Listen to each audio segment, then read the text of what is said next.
Finally, we're just going to look at some South Indian units derived from tati, ke, da, tom. Now, a lot of the important stuff comes from these 5 syllables. This is kind of the tati, ke, da, tom is the cornerstone of a lot of the South Indian compositional method.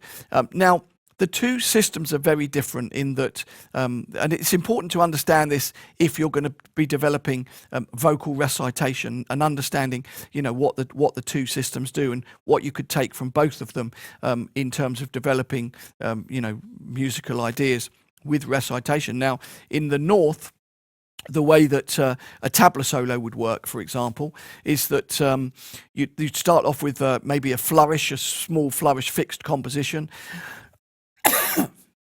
And then you'd play something called a peshkar, which is kind of an elaborate, slow, poetic introduction that slowly gets faster and faster. It's a theme and variation kind of idea, effectively, or you're developing a theme.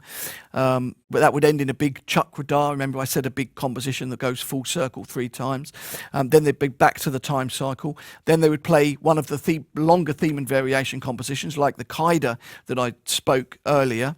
So they'd play a composition like that. They'd finish that with a big T high or chakradar or conclusion.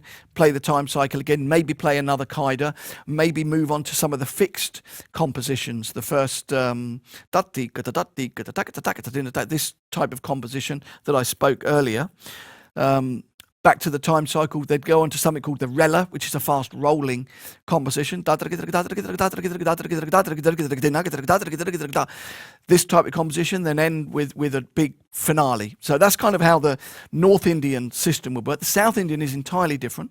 What you would have is a mridangam player, for example, let's just say it's mridangam solo, would play a time cycle, as we did earlier, ta-dim, na, ta-ta-dim, na, and then introduce a solo phrase. The solo phrase becomes the theme of the long composition that they'll end that passage of rhythm and time with.